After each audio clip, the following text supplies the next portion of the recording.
The reform was necessary not primarily out of compassion, though it was framed in compassionate language, but out of practical recognition that a population entirely consumed by debt service produces nothing new for anyone, including the creditors.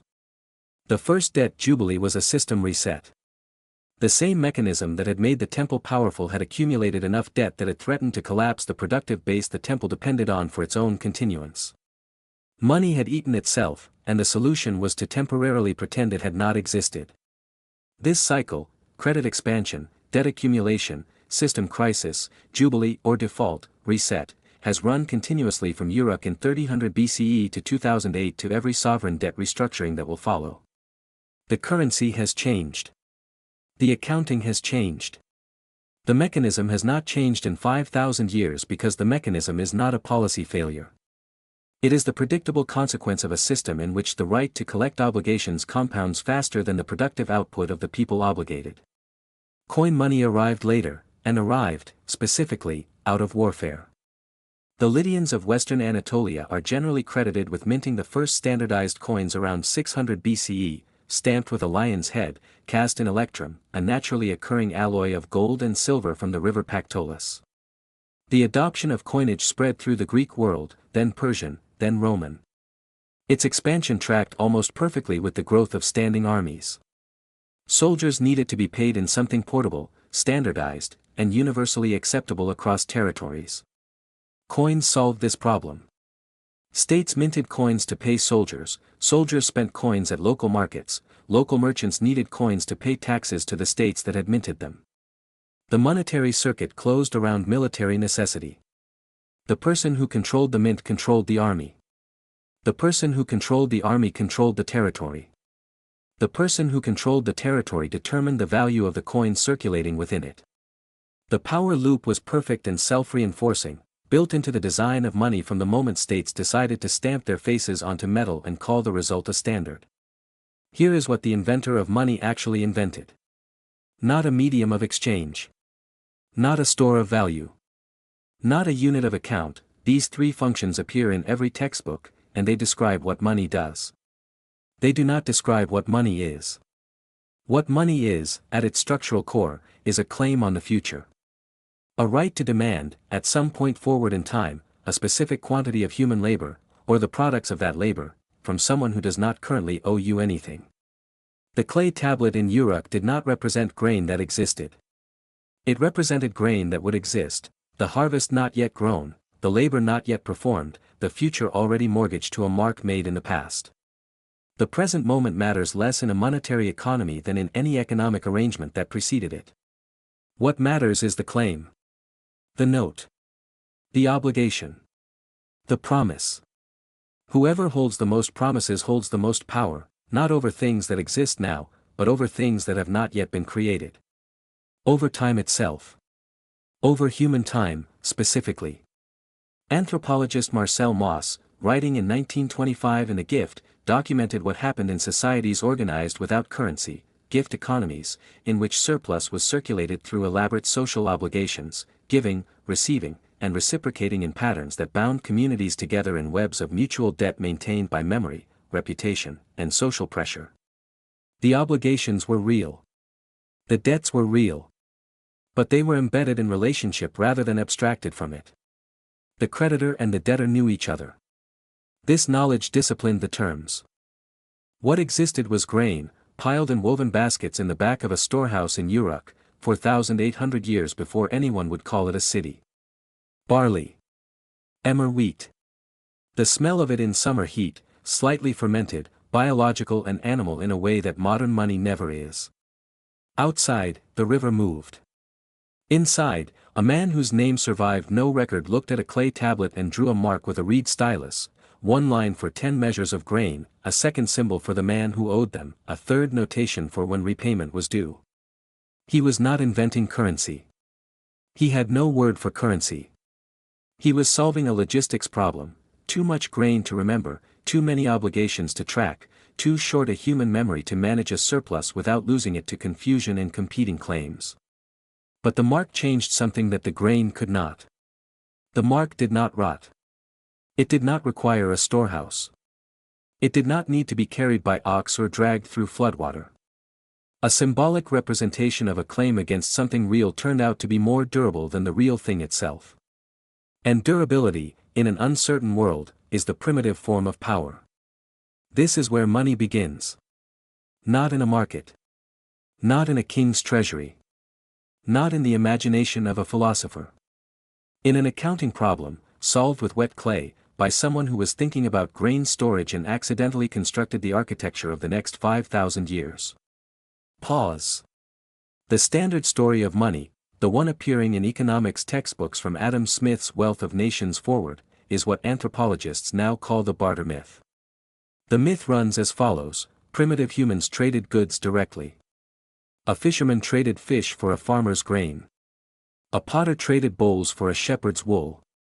The problem with barter was what economists call the double coincidence of wants. The fisherman needed not just anyone with grain, but specifically someone who had grain and wanted fish, at the same moment, in compatible quantities.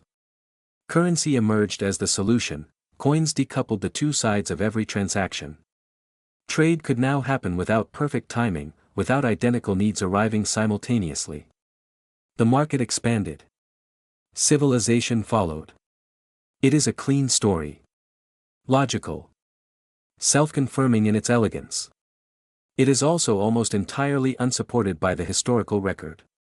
Anthropologist David Graeber spent years searching for documented evidence of barter economies existing before money, the primitive marketplaces of traded fish and bowls that the textbook story requires. His 2011 book, Debt, The First 5,000 Years, is the record of that search. He found no such evidence. Not one documented pre-monetary society organized around barter exchange. What he found instead, across Mesopotamia, ancient Egypt, West Africa, and pre-Columbian Mesoamerica, was credit. Obligation. Debt recorded and tracked, sometimes in clay, sometimes in notched sticks, sometimes in memory sustained by social pressure and the threat of communal shame. Money did not emerge to replace barter. Money emerged to formalize, standardize, and make transferable the credit arrangements that human communities were already operating. The clay tablet in Uruk was not replacing a marketplace of traded fish. It was organizing a temple economy of grain tithes, labor obligations, and redistributive surplus, a system in which the Sumerian temple functioned as the central node through which agricultural output flowed, was stored, and was redistributed to specialists, metalworkers, weavers, scribes, soldiers, priests. The first monetary unit, the Sumerian shekel, was not a coin. It was a weight of silver representing a specific volume of barley, approximately 1 bushel. Its value was fixed administratively by temple priests, not discovered through market exchange. The price descended from an institutional hierarchy into the economy below. The first money was, in the most precise sense, a state creation, not an organic market emergence, not a spontaneous discovery by clever traders, but a deliberate administrative tool built by the people who controlled the storehouse. And whoever controls the storehouse controls everything downstream from it. The Mesopotamian temple was not merely a religious institution. It was the region's largest landowner, its primary employer, and its dominant lender. Farmers who suffered drought years came to the temple for seed grain to survive until the following harvest. The temple extended what we would recognize as credit, grain now, repayment with interest at harvest. The Sumerian word for the return on this loan was the same word they used for the natural increase of a herd, the lamb that a ewe produces. Interest as natural growth. Debt as something as inevitable as calving season. This metaphor was not accidental. It was a frame, imposed by the creditors on the language of their own agreements, that made the return they demanded appear organic rather than extracted. Interest as biology. Debt as nature. The first monetary system and the first ideological apparatus of that monetary system arrived simultaneously. The people who invented the tools also wrote the language that described the tools. This has not changed. Stand in that storehouse, physically, in the imagination. Summer. The weight of heat on mud brick walls. Barley in woven baskets, some already fermenting at the edges. Clay tablets stacked in order against one wall, each one a record of an obligation, some owed to the temple, some owed by it. A hierarchy of scribes moving between the records. Priests making decisions about whom to extend grain credit, at what rate, against what collateral, on what terms of enforcement. The man who ran this operation had no title that translates cleanly into any modern language. But his function was precise. He sat at the point where the real economy, grain, labor, cattle, converted into symbolic claims, and the symbolic claims converted back into real things. He decided who received access to the conversion mechanism. He determined the terms. That decision, repeated across seasons and across decades, determined who accumulated surplus and who remained perpetually indebted. It determined, over generations, who owned land and who worked it.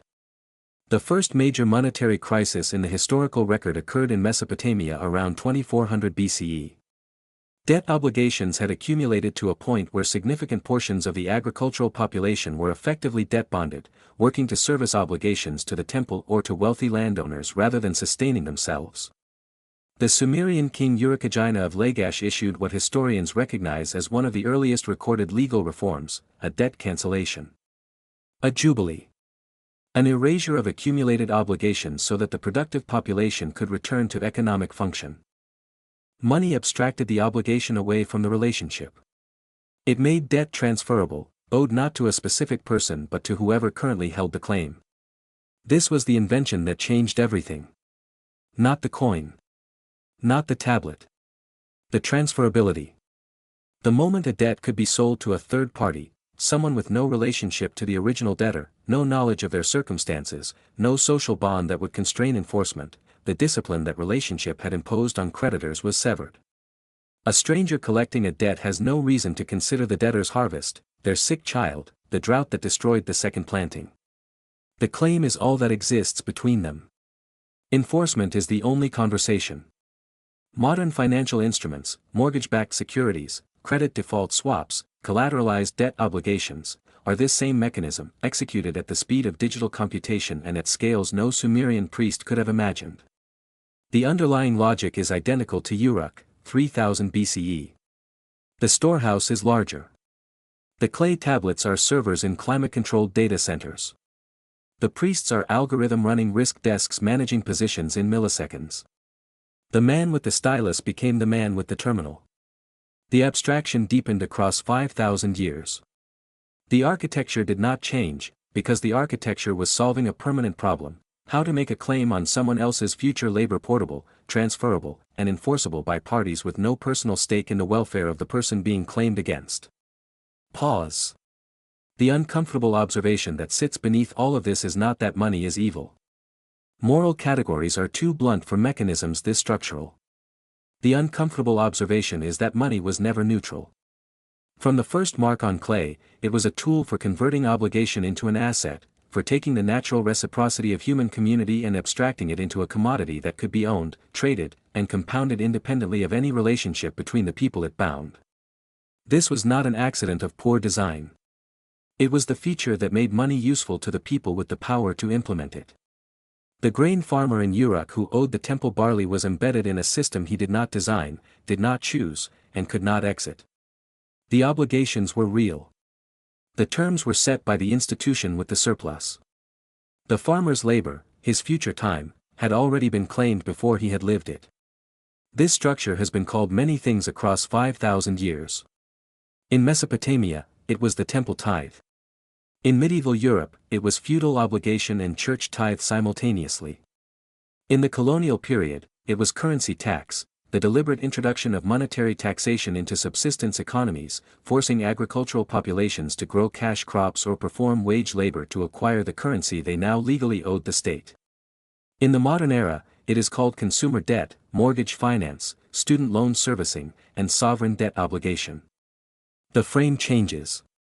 The mechanism is the same mark on the same clay, scaled to the size of the world. What to do with this understanding? The distinction the storehouse makes visible is not between rich and poor, not between the powerful and the powerless, but between two fundamentally different relationships to the monetary system, those who hold claims and those whose labor the claims are against. Earned income, wages, salaries, fees, is the oldest and most labor-intensive position available. It is the farmer's position. It trades present time for a price determined by whoever controls the conversion mechanism. The claim being sold is your own future labor, discounted to a present salary, paid to you by an institution capturing the margin between what your labor produces and what it costs to purchase. The Sumerian temple priests did not accumulate the largest grain stores in Mesopotamia through harder agricultural labor than the farmers. They accumulated surplus because they controlled the mechanism through which surplus was recorded, stored, and redistributed. Position within the system, not effort within the system, determined who held the claims at the end of each season. This distinction between being the source of claims and the holder of claims is what capital means, stripped of its euphemisms. Productive assets, equity in operating businesses, income generating real property, financial instruments distributing returns, are claims on future human labor. Owning equity in a company is holding a claim on the productive output of everyone that company employs, minus costs, distributed to the people who hold the ownership stake. This is not a political argument. It is a description of what equity is, in the same language that describes what a clay tablet was in Uruk. The strategic implication is clear and rarely stated plainly: the primary limit of wage income is not its size but its structure. It scales with time and not beyond time. The claim being sold, future labor, is finite. Every hour sold reduces the hours remaining. The accumulation of capital, in contrast, scales with the size of the claims held, which can compound independently of the labor of the holder, for as long as the claims remain enforceable. The farmer in Uruk could not see this distinction clearly. He was too close to the harvest, too dependent on the temple for seed grain in bad years, too embedded in obligations that had been running longer than his memory extended. The scribe in the storehouse could see it precisely because he sat at the conversion point, where real things became claims, and claims became the real economy's organizing force. The storehouse was always the advantaged position. It still is. The village eventually found words for what had happened. Not in Uruk, and not quickly, but across the civilizations that followed, as grain receipts became papyrus notes, as papyrus notes became coined metal, as coined metal became paper banknotes, as paper banknotes became digital entries in databases maintained by institutions whose physical presence has become almost entirely abstract. The language accumulated: credit, debt, interest, capital, equity, yield, return. Each word a refinement of the original problem: how to represent, track, and enforce a claim on something that did not yet exist. The first human who discovered money did not discover it at all. Discovery implies something pre-existing, waiting to be found. What happened in the storehouse in Uruk was construction, the building of a tool from the raw materials of human obligation, grain surplus, and the cognitive capacity to let a mark stand in for a thing. The tool was built to serve a specific purpose inside a specific institution. It escaped that institution almost immediately, spread by trade routes, adopted by competing city-states, refined by every civilization that encountered it, and became the organizing mechanism of the human world, not because it was natural or inevitable, but because it solved a real problem and simultaneously created an advantage for whoever understood it clearly. 5,000 years later, the mark on clay is a number on a screen. The storehouse is a data center. The obligation is a credit agreement signed in a browser in 30 seconds without reading the terms. The man with the stylus is no longer visible. But the mark is still there. It always was.